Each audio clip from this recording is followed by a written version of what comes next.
রাষ্ট্রের জন্য প্রত্যেকটা সভ্য জাতির জন্য একটা সংবিধান বড় দরকার। সংবিধান ছাড়া জাতি চলতে পারে না, রাষ্ট্র চলতে পারে না, মানব জাতির জীবন বিধান চলে না। ঠিক কিনা জোরে বলুন আমার ভাইরা। মিস্টার মিলার চিন্তা করলো আমি একটু তালাশ করে দেখি ভুল খুঁজে পাওয়া যায় কিনা। এবার হে তালাশ করতেছে, শেখার পরে সর্বপ্রথম পড়লো সূরা ফাতিহা। কোন সূরা? সূরা ফাতিহা। এটা একটা দোয়া না? এনে কারো বিরুদ্ধে কোনো দোয়া আছে? কারো বিরুদ্ধে কোনো কথা আছে? কারো বিরুদ্ধে কোনো কথাবার্তা আছে?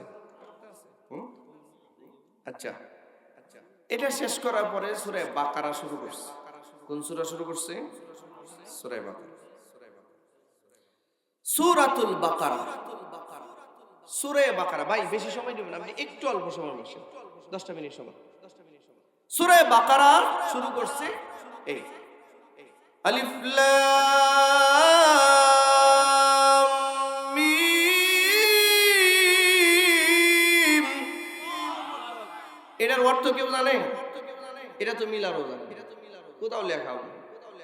আচ্ছা, এরপরে শুরু করলো যালিকাল কিতাব। জালিকাল কিতাব মানে কি?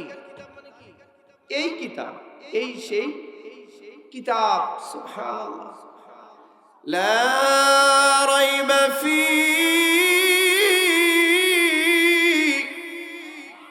যার মধ্যে কোনো সন্দেহ নাই। আল্লাহু আকবার, চিৎকার করে বলেন যার মধ্যে কোনো সন্দেহ নাই। মিস্টার মিলার এই কথা পরে শরীরে একটা ঝাঁকুনি মারছে। পরে কি সারা পৃথিবীর যত রাইটার আছে, যত লেখক আছে, সব লেখকদের যত বড় সাহিত্যিকই হোক, তার বইয়ের পটভূমিকা তার একটা কথা লেখা আছে এই মর্মে যে আমি আমার এই বইটা লিখতে গিয়ে সর্বোচ্চ সতর্কতা অবলম্বন করেছি। আমার অজানা সত্ত্বে যদি কোনো ত্রুটি কোনো বিজ্ঞ পাঠকের দৃষ্টিগোচর হয়, আপনারা আমাকে জানাবেন, পরবর্তী সংস্করণে এটাকে সংশোধন করে নিব। এরকম কথা শুনছেন কিনা? এরকম থাকে কিনা? এমন কোন বই আছে যে বইটার সামনে এটা নাই লেখা? আছে, কিন্তু সব বইয়ের মধ্যে এগুলো লেখা আছে। মিস্টার মিলার চিন্তা করলো এটা কোন কিতাব লইলাম। এর শুরুতে দেখি বলে যালিকাল কিতাব, এই কিতাব লা রাইবা ফি, কোনো সন্দেহ নাই। সুবহানাল্লাহ, জোরে বলেন সুবহানাল্লাহ। একটা কাঁপুনি দিছে। মিস্টার মিলার পড়তেছে, একটার পর একটা আয়াত তালাশ করতেছে কোরআনে কারীমের ভুল ধরা যায় কিনা। সূরা বাকারা পড়তে পড়তে আর এক জায়গায় গিয়ে আটকাইছে। আল্লাহ বলেন ওয়া ইন কুনতুম ফি রাইবিম মিম্মা নাযালনা আলা আবদিনা ফাতু বিসূরাতিন মিন মিসলি ওয়াদউ শুহাদাআকুম মিন দুনিল্লাহ ইন কুনতুম সাদিকিন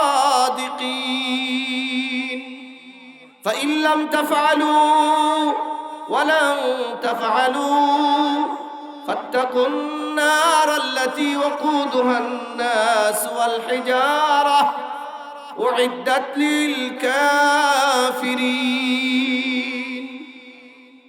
মিলার পরে আল্লাহ বলছেন ওয়াইন কুনতুম ফি রাইবিম মিম্মা নাযালনা আলা আবদিনা।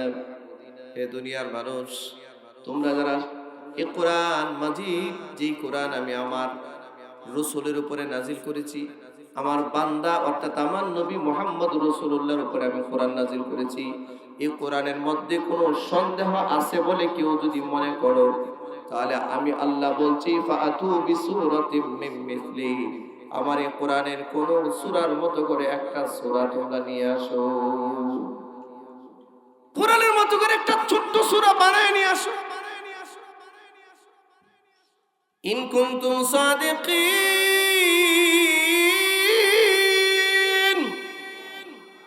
যদি সত্যবাদী হয়ে থাকো। এ কথা বলছেন কত বছর আগে? প্রায় 1450 বছর আগে। আজ পর্যন্ত পৃথিবীর কোন আরবি সাহিত্যিক চ্যালেঞ্জ করতে পারে নাই কোরআন মাজিদের মতো কোন আয়াত বানাবে এটা আজ পর্যন্ত কেউ বানাতে পারে নাই, কিয়ামত পর্যন্ত বানাতে পারবে না। আমার প্রিয় ভাইরা, এরপরের আয়াতে আল্লাহ বলেন ইল্লাম তাফআলু, যদি আমি জানি তোমরা এটা পারবে না, ওয়ালান তাফআলু, আর যদি মনে করো তোমরা তোমাদের দ্বারা সম্ভব না কোরআনের মতো কোন আয়াত বা সূরা তৈরি করা, তো ফাত্তাকুন নার, ভয় করো ওই আগুনকে, ওয়াকুদুহান নাস ওয়াল হিজারা, যে আগুনের যে জাহান্নামে অধিবাসী হবে মানুষ আর পাথর, ওই আগুনকে ভয় করো। শুরু থেকে নিয়ে শেষ পর্যন্ত একটা একটা করে পৃষ্ঠা বারে বারে পড়ে বারবার তথ্য তালাশ করে মিস্টার মিলার যখন সূরা মারিয়ামে গিয়া পৌঁছাইছে, গিয়া দেখে আরে মেরি তো আমাদের ধর্মের লোক। মারিয়াম আলাইহিস সালাম রে খ্রিস্টান ধর্মে মেরি বলে, মেরি কি বলে? মেরি।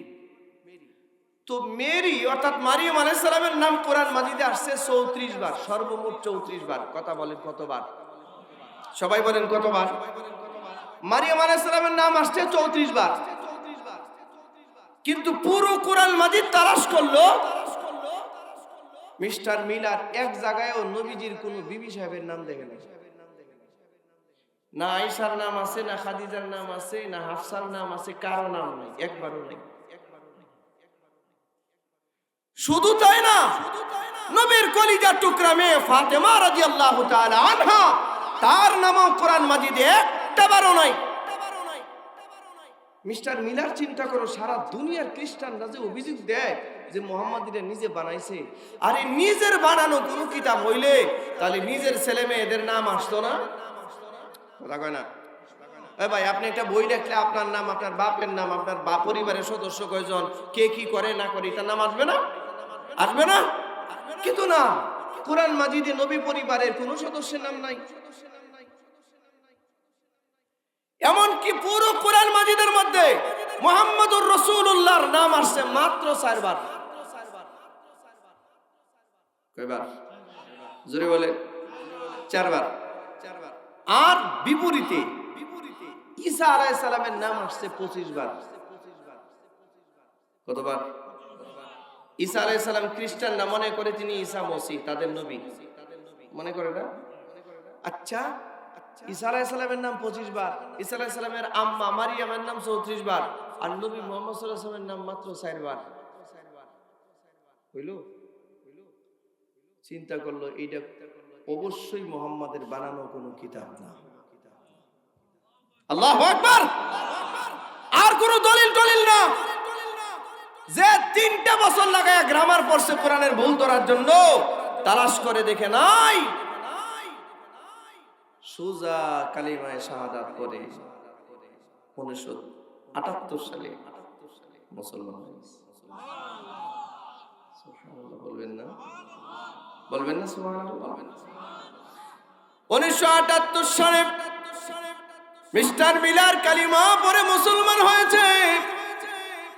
নাম রেখেছে আব্দুল আহাদ। কি নাম? আব্দুল আহাদ, একমাত্র আল্লাহর বান্দা। এরপরে ইসলামের উপরে বহু বই, বহু কিতাব লিখে গেছে, যে কিতাবগুলো হার্ভার্ড ইউনিভার্সিটিতে, অক্সফোর্ড ইউনিভার্সিটিতে, কেমব্রিজ ইউনিভার্সিটিতে এবং কানাডার টরন্টো ইউনিভার্সিটিতে এখনো পড়া হয় ইসলামের পক্ষে। সুবহানাল্লাহ, জোরে বলেন সুবহানাল্লাহ। আমার ভাই, কোরআনে কারীম মানব জাতির সংবিধান। সভ্য কোনো রাষ্ট্রে, সভ্য কোনো দেশে একটা সংবিধান ছাড়া দেশ চলতে পারে না। কথা বলেন না? বাংলাদেশে একটা সংবিধান আছে না? ইন্ডিয়ার একটা সংবিধান আছে না? আমেরিকার সংবিধান আছে না? জোরে বলেন আছে না? আরে সংবিধান তো আছে। এই যে আমাদের পাশেই, আপনাদের পাশেই নাটোর আছে না? নাটোরে একটা গ্রাম আছে, নাম হচ্ছে হুলহুলিয়া। নাম কর। হুলহুলিয়া গ্রামে 200 বছর যাবত একটা পুলিশও ঢোকে নাই, কোনো মামলা নাই, কোনো বিচার আচার নাই। 200 বছর আগে হুলহুলিয়া গ্রামের মুরব্বীরা মিলে তারা একটা গ্রাম আদালত তৈরি করছে যে আমরা আমাদের গ্রামটাকে আদর্শ গ্রাম বানাতে চাই, আমাদের গ্রামে কোনো পুলিশ যেন না আসে। তারা নিজের একটা সংবিধান বানায়, যদি কোনো এদিক সেদিক হয়, ঝগড়াঝাটি হয়, তারা নিজেরা এটার সমাধান করে।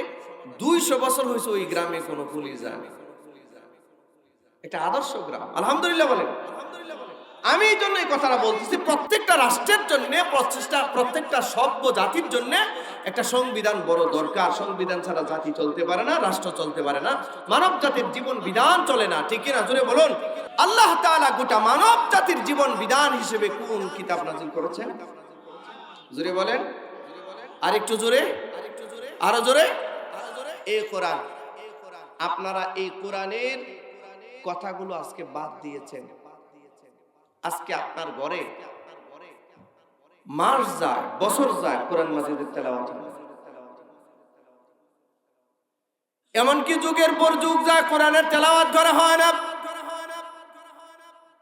শতকরা 90% মুসলমান কোরআনের অর্থ জানে না, কি বলছে সে বুঝে না। মুসলমান ভাইরা আমার, হাসরের ময়দানে আল্লাহ তাআলা এই কোরআন মাজিদকে এমন এক অলৌকিক ক্ষমতা দিবেন। কোরআন মাজিদ যারা পড়ছে, যারা দেখছে, এই মানুষগুলোকে কোরআন হাত ধরে ধরে ধরে ধরে জান্নাতে পৌঁছাবে। সর্বশেষ আল্লাহর নবী মুহাম্মদুর রাসূলুল্লাহর সুপারিশের পর বারবার নবীজি সুপারিশ করবেন। সর্বশেষ সুপারিশের পর আল্লাহর নবী যখন আল্লাহরে বলবেন, আল্লাহ আমি আমার উম্মতের ব্যাপারে আপনার উপরে সন্তুষ্ট, এবার নবীজি আল্লাহর দরবারে দাঁড়ায় বলবেন, আল্লাহ এতক্ষণ আমার উম্মতকে আমি সুপারিশ করে জান্নাতে নিয়েছি, এখন আমার একটা মামলা আছে, নালিশ আছে, অভিযোগ আছে উম্মতের বিরুদ্ধে। কি অভিযোগ? সূরা ফুরকানের এক আয়াতে আল্লাহ উঠায়া ধরে বলেন নবীর সেই অভিযোগটা। আল্লাহ বলেন, ওয়াকালার রাসূল, নবীজি আল্লাহকে বলবেন, আল্লাহর নবী রাসূল বলবেন, ইয়া রাব, ও আমার রব, ইন্না কওমি, এই আমার জাতি, এই আমার সম্প্রদায়, ইত্তাখাযু হাযাল কুরআন মাহজুরা, এরা কোরআনকে অবজ্ঞা করেছিল, এরা কোরআনকে পরিত্যাগ করেছিল, কোরআনের বিধিবিধানকে পরিত্যাজ্য মনে করেছিল। এরা নিজেরা কোরআন পড়ে নাই, ওরা ওদের সন্তানদেরকেও কোরআন পড়ায় নাই, ওরা এদের বিবিদেরকেও কোরআন পড়ায় নাই, ওরা এদের জিন্দেগিতে কোরআনের লেশ মাত্র নাই, কোরআন অপেক্ষা করেছিল। আল্লাহ এই মানুষগুলো যারা আমার উম্মত, যারা আপনার কোরআন ছেড়ে দিয়েছিল, জীবনে একবার কোরআন মাজিদ খুলে দেখে নাই, এদের বিরুদ্ধে আমার মামলা, আপনি এদেরকে জাহান্নামে পাঠান। বলেন, আপনি মনে করেন আপনি ধনবান মানুষ, ছেলেগুলোর ইংলিশ মিডিয়ামে পড়ান, হ্যাঁ, মৌলবী একটা রাখছেন 400-500 টাকা মাসে বেতন দিয়া, হুজুর আমার ছেলে কোরআন মাজিদ পড়তে পারে। কি পড়তে পারে তোমার ছেলে? কোরআন মাজিদ পড়তে পারে। বুঝে কিছু কোরআন মাজিদে? মৌলবী একটা রেখে 2-3 মাস পড়াইছে, কোন রকম একটু ঠেকে ঠেকে পড়ে, না বুঝে অর্থ, না বিশুদ্ধভাবে তেলাওয়াত করতে পারে। এটা তো উচিত ছিল না। কোরআন মাজিদ একদম বিশুদ্ধভাবে অর্থ সহ পড়া প্রত্যেকটা মুসলমান নরনারীর উপরে ফরজে আইন। আর একজন বাবা হিসেবে, মা হিসেবে, একজন বাবার উপরে ফরজ, মার উপরে ফরজ, তার সন্তানকে কোরআন মাজিদ অর্থ সহ বিশুদ্ধভাবে শিক্ষা দেওয়া। যদি এটা করেন, হাসরের মাঠে এই মামলাটা আর আপনার বিরুদ্ধে যাবে না, আর যদি না করেন, এই মামলা আপনার বিরুদ্ধে যাবে।